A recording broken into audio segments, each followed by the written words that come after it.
Greetings YouTube and welcome to the Blue Corner and to a Cardfight Vanguard deck profile. In this video we're going to be going over everybody's favorite potential man whipping boy, Zorga. So about this deck, at least right now, I know the jokes and the memes about how like Zorga mains are this and like how this deck is this and blah blah blah, but like as far as I'm concerned, I do think that this deck is actually not bad. Is it like a top 10 meta threat? Oh no, not anymore. It's definitely too slow for that, but I think its place is not the worst either, because as Zorga is able to do, it can adjust its build to either be tanky or aggro or somewhere in between.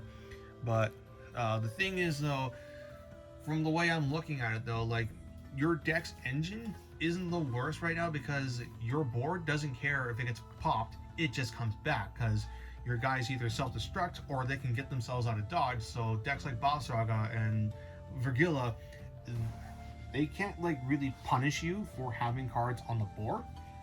And then DZ-BT09 as well as the Festival Collection gave this deck a couple cards that help improve its ability to, well, basically pop off a bit better.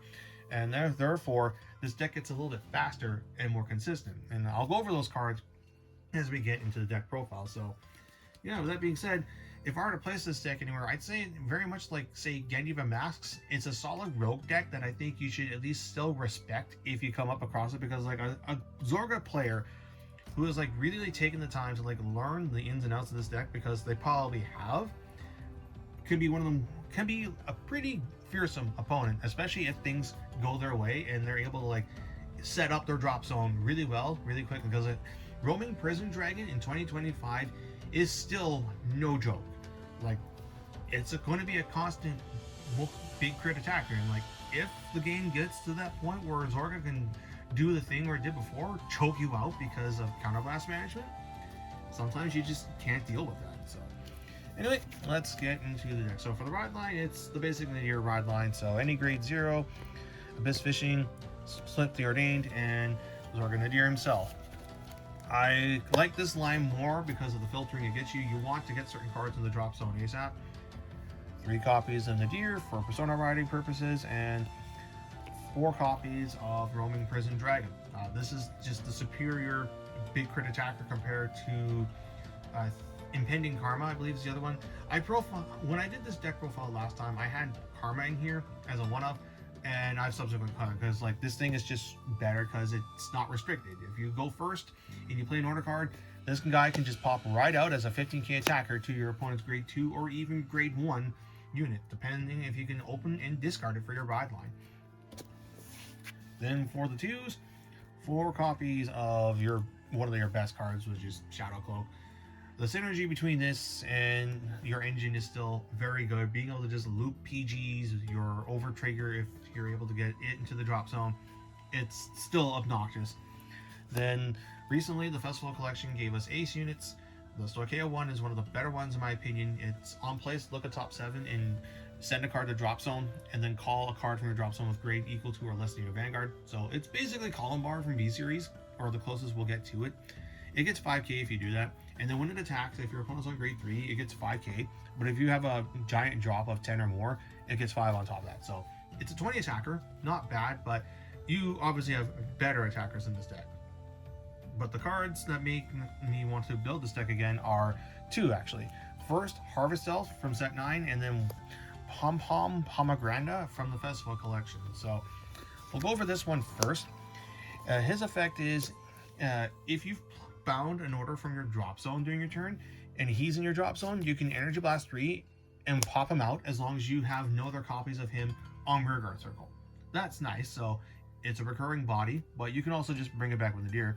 His other effect is, at the beginning of your battle phase, if you do not have another copy of this card on Rearguard Circle, you can have all of your front row units whose base power is 5,000 or less get 5,000 power.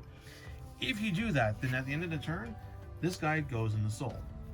This card, pretty good, as it fixes a couple things. One, it makes Roaming Prison Dragon a now 20 attacker if you've called him via his effect, or a 10k attacker if you didn't. His other effect being that he can just go into soul at the end of the turn. That's very good too, because one of the issues I've had with this deck is managing the soul. That's why I've had to call out these soul and crit triggers with Nadir a lot of the time, because they help maintain soul for this guy's bounce effect as well as my blitz order that allows me to draw. But this guy being able to do part of that job, good, because I can call it and the crit and have just a bigger body. Yeah, he's pretty good. And then Harvest Elf, this card's fantastic. If it's placed on Vanguard from hand, you can Soul Blast 1 to call a token. It has to be during the main phase though, not during battle phase. Also, if your opponent's on grade 3 and it's in the back row, it becomes a 10k booster, so that's not bad. But the main reason why I like this card is its last effect is at the end of the battle, this thing boosted, you can retire all of your rear guards in its column to draw a card. And I think you're starting to see where the synergy comes from, because Zorga Nadir's effect says if you call something with his effect, it dies at the end of the turn. Or if you restand a column with his Divine Skill, the column dies at the end of the turn. Well, that doesn't matter when you have a rear guard that just sacks off your column, replaces itself with a draw, and then you just pop that column out again, because you'll just have Nadir call this, and then with your Alchemy Magic play, this pops out at 15 in the crit. So now you've got a 20k crit 2 line, but that's actually going to be bigger than that because of Nadir. This will probably be at 15 or even 20k, so then that's a 40k crit 2 line. But if you can get the tomato out on top of that, that's another 5. The tomato makes your plant tokens become 10k, by the way. So if you open with these two, that gives Zorga early game, which is something you never really had before. You can just plunk this down, call a plant token, plunk this down, and the plant token gets live. So now this is a 15k swing on your opponent's grade 1 or grade 2. That's going to require a guard that you replace with a draw. And then this goes into soul, so you have soul for the next turn. Fun synergy. We love that here on the blue corner. So yeah, great additions to the deck. The fact that you can do these early game is nice for aggression, and because of this now you get basically extra draw power. Like between Zorga's Twin Drive, and if you can get 2 of these out, that's 2 more draws, so you're seeing 4 cards a turn. So you're maintaining your hand to deal with multi-attack decks while also potentially drawing into PGs to block the big scary things on top of your blitz orders. Speaking of PGs, playing for, much like with the Vergilla deck, you have blitz orders that you want to constantly play, so they will conflict with your Sanctitude. Therefore, PGs instead. Speaking of those blitz orders, 1 copy of Shadow Blade and 1 copy of Abolishment for Sins. Thanks to the tomato, this is a lot easier to get off. So yeah, your ideal engine plan will always have you end with this and this in your hand. So you can just 20k shield for EB2, and then +5 or even 15 shield and a draw. You just do it over and over again. Then for the orders, 3 copies of Mythiarch Habitat, 2 copies of Death Restraint so that I can bring back the Harvest Elf if I am able to get it and a Roman Prison Dragon to the drop zone early enough. It's happened. 1 copy of Gradius for my Regalis piece.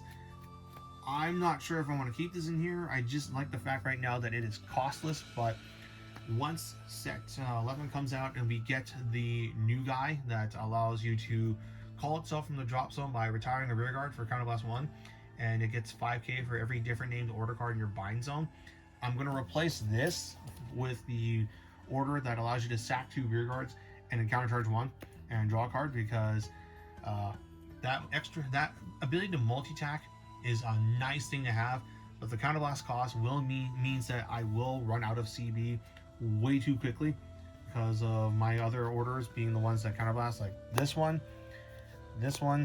and this one all eat counterblast, and this one's too important to drop because it gets you back your cards.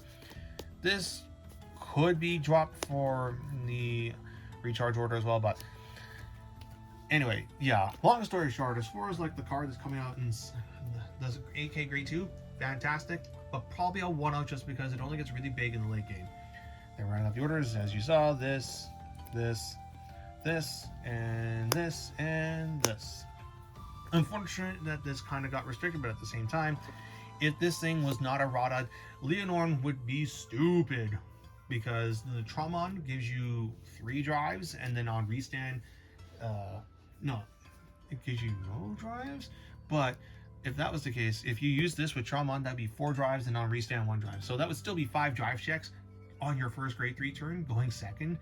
Oh, that'd be gross. Anyway, so that's that. Then for my triggers, pretty much the same as you'll see for most Zorga lists. It's 4, 8 crits, 4 heals, 3 fronts, and the over trigger. Not much to really say here.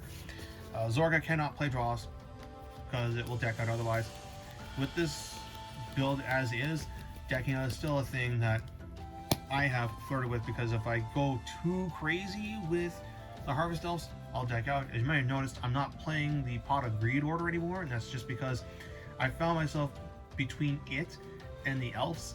I was going way too deep and ran the risk of decking out, but I might consider it again if this current lineup is still too slow and unable to like keep up because my hand gets getting nuked. Then fine, screw it.